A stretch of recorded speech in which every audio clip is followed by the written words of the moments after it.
vision is not based on justice, and it was not intended to win the pleasure of Allah. So I said to myself, this is Ibn Mas'ud radhiyallahu anh, that by Allah, I will inform Rasulullah sallallahu alaihi wasallam of this. So he went to him and he informed him.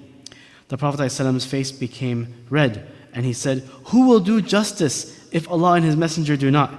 Then he said, sort of to calm himself down, "May Allah have mercy on Musa alayhi salam. He was caused more distress than this, but he remained patient."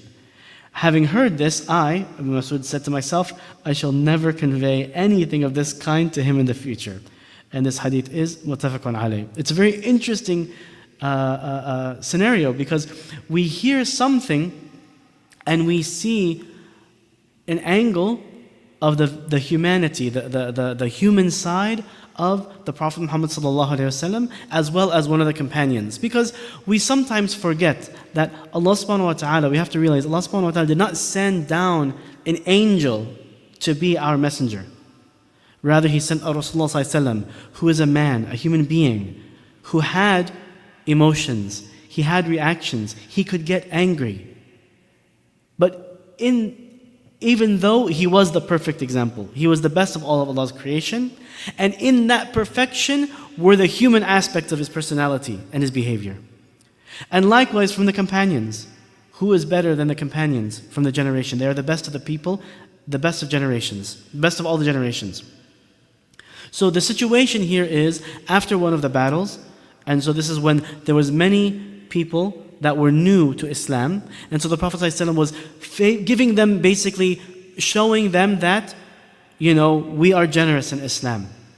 You will be honored. You were honored before Islam, you accepted Islam, you will continue to be honored after Islam as well. Islam was not a humiliation for you, rather it is an honor for you, and it is enhancing that. So He gave to some of the new people that had become Muslim, and some of the leaders, and a way of encouraging them, extra, more than the distribution that went to other people.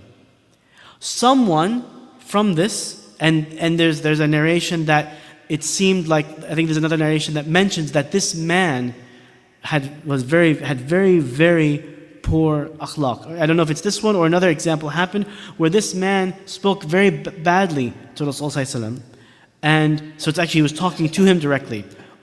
And he said, Ya Rasulullah, fear Allah, you did not do this with justice. But in this case, it's Ibn Mas'ud narrating it to the Prophet ﷺ. So maybe there was different incidents that happened. Or it's the same one narrated it in two different ways. But basically, this person said a very wrong thing. Basically, as if to accuse the Prophet ﷺ of not doing justice. So Ibn Mas'ud, hearing this, is like, this is bad. I need to tell Rasulullah ﷺ. Because it was the habit of the companions that anything that happened, they would inform him of it. Because he's their leader. Of course, by default, this is what it should be. So he went to him and told him, and he saw that the Prophet ﷺ became upset and became angry. And he said, who will do justice if Allah and His Messenger did not? Which is interesting because the Prophet ﷺ is combining, it's an action on the command of the Prophet Muhammad ﷺ. But Rasulullah ﷺ pointed out, his actions, his words, what he says and what he does, is by the command of Allah subhanahu wa ta'ala. So he said, who will do justice if Allah and His Messenger do not do justice? So in other words, he's saying, how is it going to be just? Who's going to do justice? How could what I do not be justice?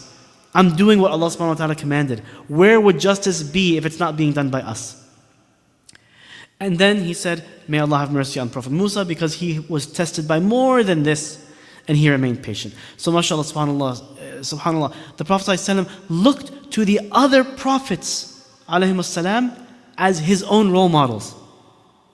Especially Musa ﷺ, because Musa ﷺ was the most like the Prophet Muhammad ﷺ in that he had a large ummah, and he had to deal with them for a long time, and he had to go through similar trials with them as he went with the Sahaba.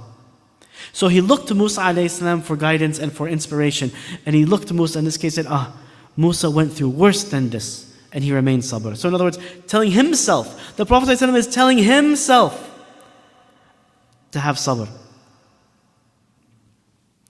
Ibn Mas'ud, however, when he saw this, he's like, maybe I shouldn't have told the Prophet ﷺ this. What good did it serve him to hear this? This person was a foolish person. He said something wrong, but let him be. By telling the Prophet ﷺ, I've angered him, and there's nothing that can be done anyway. So next time this happens, I'm just not gonna, why would I bring him the news of someone's bad behavior without any purpose behind it? So Ibn Mas'ud also learned from this situation. What do we learn from it? First and foremost, it's a beautiful example from the seerah of the Prophet Muhammad ﷺ and of the companions. How much they loved and respected the Prophet ﷺ and how much they cared for his well-being. They did not wish to anger him, and they would avoid it if possible. And they recognized when they should have used wisdom in what ways. In this case, Ibn Mas'ud learned from this. And Ibn Mas'ud, by the way, he is one of the younger companions. He was not very old.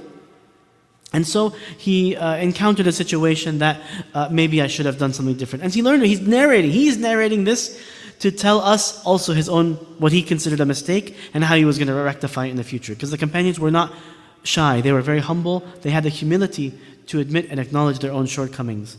And their love for the Prophet Muhammad ﷺ, they did not wish to cause him distress.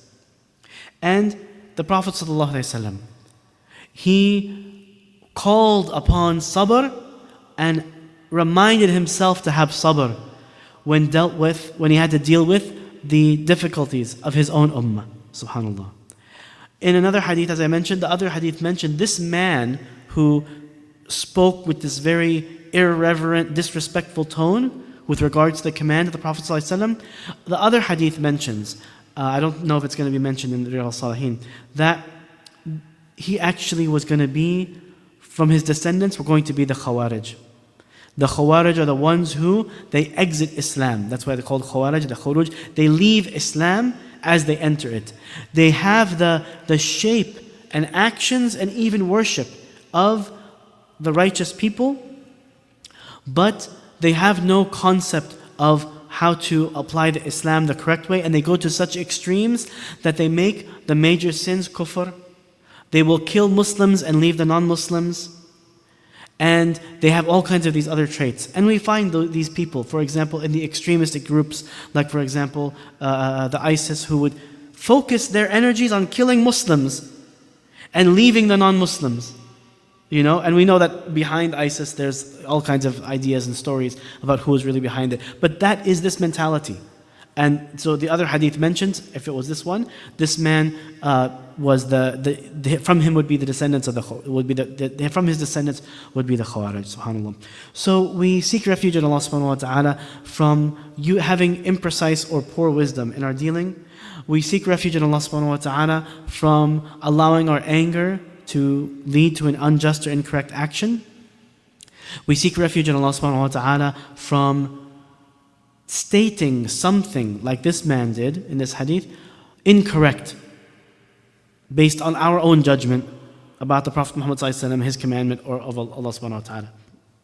And we hope that Allah subhanahu wa ta'ala will give us the wisdom that He gave to Ibn Mas'ud to recognize when he shouldn't have done something and to adapt for that in the future, and the wisdom of the Prophet Muhammad ﷺ to know when to seek sabr, when we have become angered or when we have become distressed by something, to seek refuge in Allah subhanahu wa ta'ala by imploring and reminding ourselves to have sabr.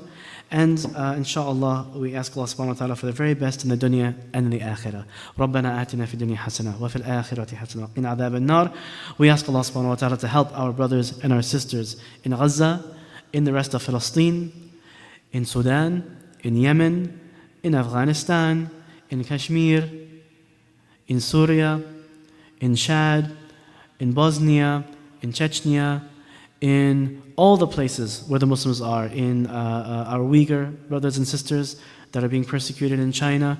We seek refuge in Allah subhanahu wa ta'ala from in any way aiding or abetting their oppression, and we seek Allah's help and support to elevate us so that we can help to alleviate their oppression and to be the ones through whom Allah subhanahu wa ta'ala grants victory to this ummah. رَبَّنَا آتِنَا فِي الدُّنْيَا حَسَنَةً وَفِي الْآخِرَةِ حَسَنَةً وَقِنَا عَذَابَ النَّارِ سُبْحَانَكَ اللَّهُمَّ وَبِحَمْدِكَ وَأَشْهَدُ أَن لَا إِلَهَ إِلَّا أَنْتَ وَأَسْتَغْفِرُكَ وَأَتُوبُ إِلَيْكَ جَزَاكُمُ اللَّهُ خَيْرًا. السلام عليكم ورحمة الله وبركاته.